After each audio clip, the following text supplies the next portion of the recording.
Akhirnya Dito Mahendra muncul penuhi panggilan KPK dugaan kasus TPPU diam saat dicecar wartawan.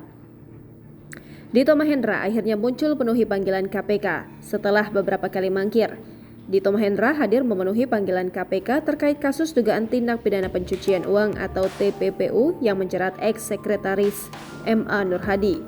Setelah diperiksa sekitar 5 jam, Dito Mahendra keluar sekitar pukul 14.10 waktu Indonesia Barat dan bungkam saat ditanya wartawan usai pemeriksaan.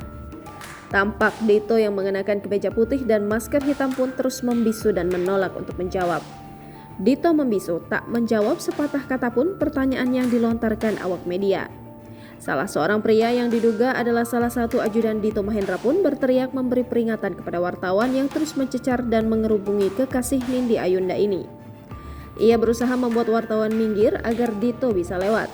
Ia juga dicecar soal alasan beberapa kali mangkir dari panggilan KPK serta yang tak ketinggalan adalah mengenai permasalahannya dengan Nikita Mirzani. Diketahui Dito Mahendra sempat diburu oleh KPK. Keberadaan Dito dicari KPK lantaran kesaksiannya dibutuhkan dalam kasus dugaan TPPU yang menjerat ex-sekretaris MA Nur Hadi. Panggilan pertama terhadap Dito dilayangkan penyidik KPK pada 8 November 2022. Kemudian pada 21 Desember 2022, KPK kembali memanggil Dito. Namun dua panggilan itu tidak diindahkan Dito.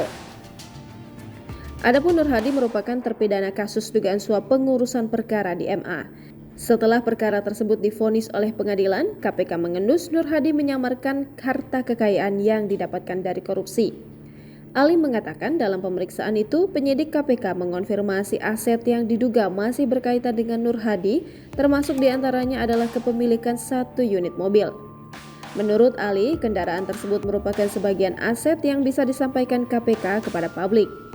Lebih lanjut, Ali mengatakan KPK akan membuka fakta-fakta yang tertuang dalam BAP penyidikan dalam persidangan TPPU Nur Hadi di pengadilan. KPK menilai keterangan yang diberikan Dito penting terkait kasus tersebut. Jangan lupa subscribe, share, komen, dan like ya!